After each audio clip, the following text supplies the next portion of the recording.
28 divine names. That's cool. We're going to learn 28 divine names. Yes, exactly like that. I was wondering if you could do something like that for me. Very nice, very nice. A few things that we can credit to the Eastern way of life are things like printed money and coins and banking and the printing press, all originated in China. And something that we can credit as definitely being a Western thing would be communism, product of Karl Marx. So, the yin-yang goes round and round, east is west and west is east, and they change places and take places, and there's a dot in one that's the color of the other. You cannot petition the Lord with prayer! Jesus, Jim Morrison of The Doors. Say how you really feel. While I acknowledge and see those flowings and patterns of the various groupthings interacting. And yeah, sometimes they have an effect on me. I don't want to have an effect on them. And Jehan corresponds to milk. Okay, so put that all together, compare and contrast it with this diagram of the Garden of Eden before the fall. And it's 4 rivers. And let me know in what ways it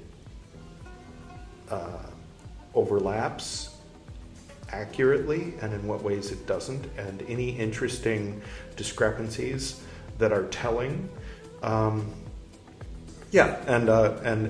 write a brief essay, at least a paragraph or two, and put it in the comment below. That's your homework.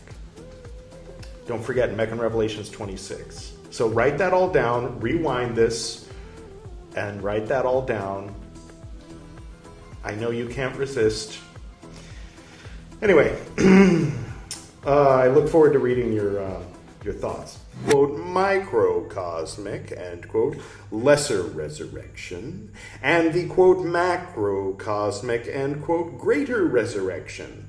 Since God's servants, if you're God's servant, then you could still be like ruler of the planet, and just be like, yeah, but I'm a servant of God.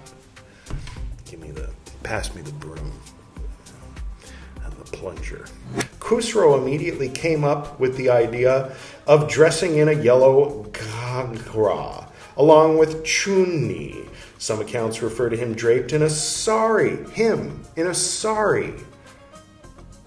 A little interesting, right? Back then. Which covered his face and adorned marigold flowers, and along with his dole, which held some mustard flowers, he landed at his beloved Khawaja's doorstep. He began to sing and dance on the beat of dole in Braj language. And it cheered up the Sufi saint, basically, right? Khusro succeeded in his efforts at this spectacle, brought a smile upon Khawaji's face, and marks the end of the mourning period. Till this date, the Dargah, through its procession and celebration, continues this tradition of Sufi basant as it turned the gloomy Khwaja into a joyous one. Thank you, the Sufi tradition of India 700 years ago. I think what we need to do, Trinity Broadcasting Network's doing it with the fundamentalists. I'm saying that we've got to have different shows for different levels of people.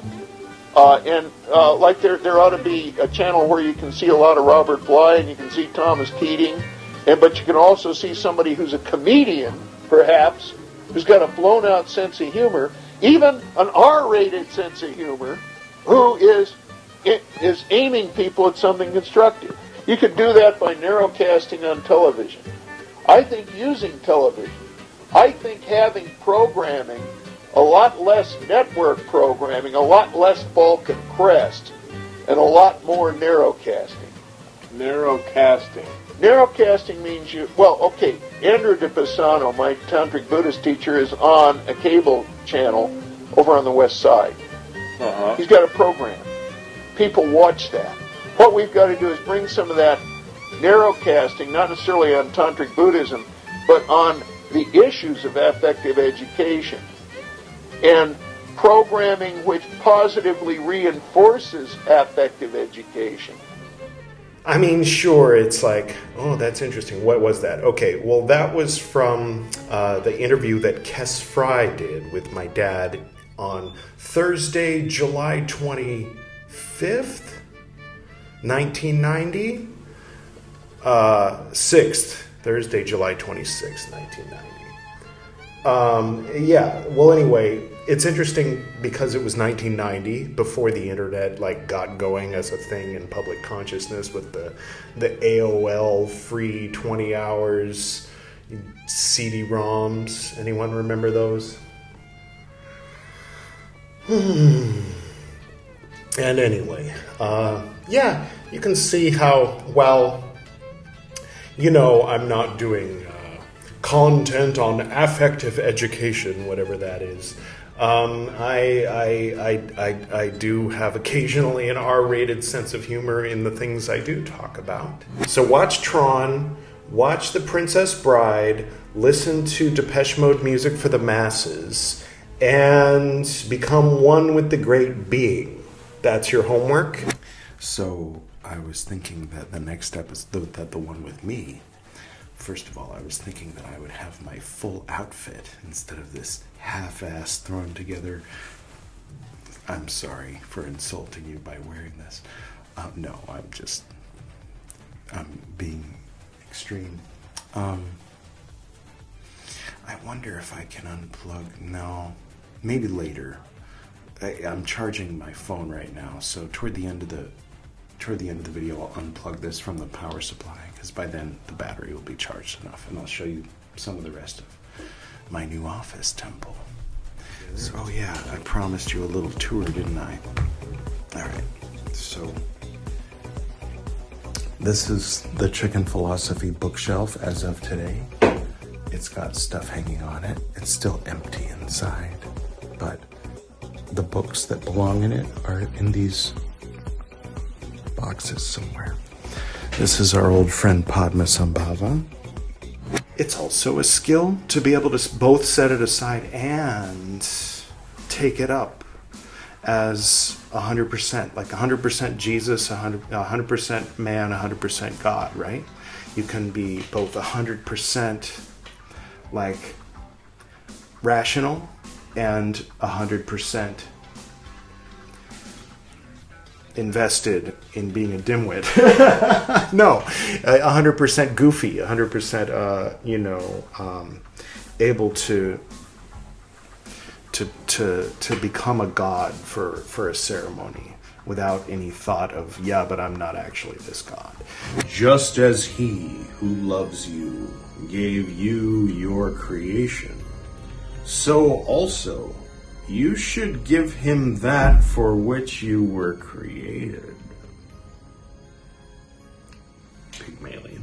The flex here on the princess scale of the Tree of Life, let's zoom in, I guess, or something, I don't know, on one of those, see those flex. Now, I've heard from one of my teachers, and like I said, oral tradition, I can't cite a source other than it was the Premonstrator, and what the Premonstrator says goes.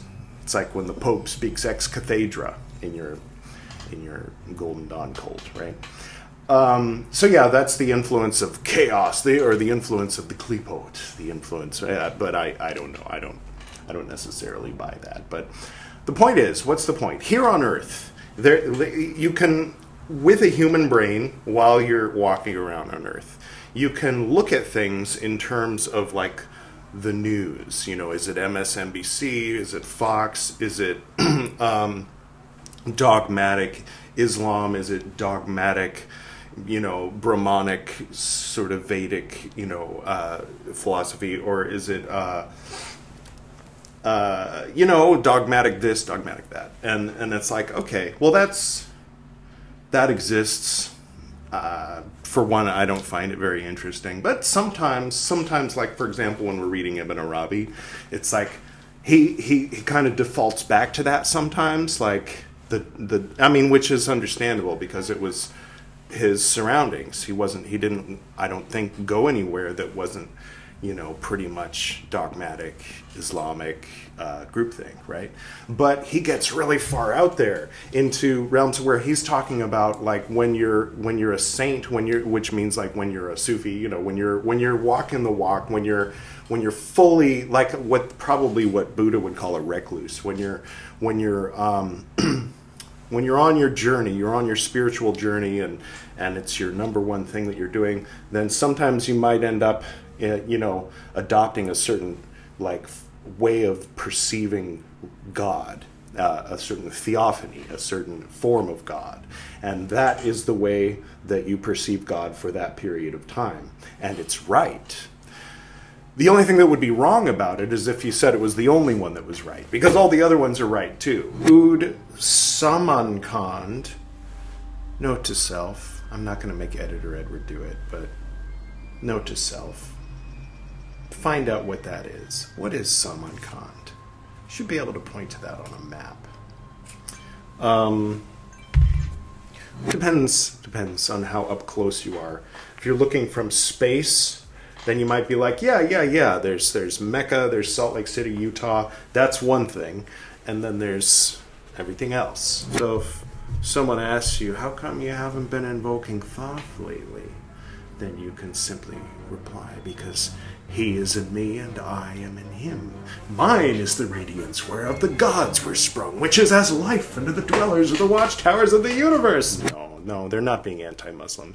You should allow for people to criticize the royal family of the Saudi Arabian. It's kind of, paradoxically, it would kind of be anti-Muslim to try to protect the royal family of Saudi Arabia by calling people anti-Muslim for criticizing them. Like, they don't need to be coddled to that degree. Like, go ahead and, it's okay to criticize like people who abuse power. You know about Sufi poetry? He asked. I said, the great religions are like sinking ships. The poets are like lifeboats. That is good for business, isn't it, Hafiz? And he took off his prayer cap and gave it to me.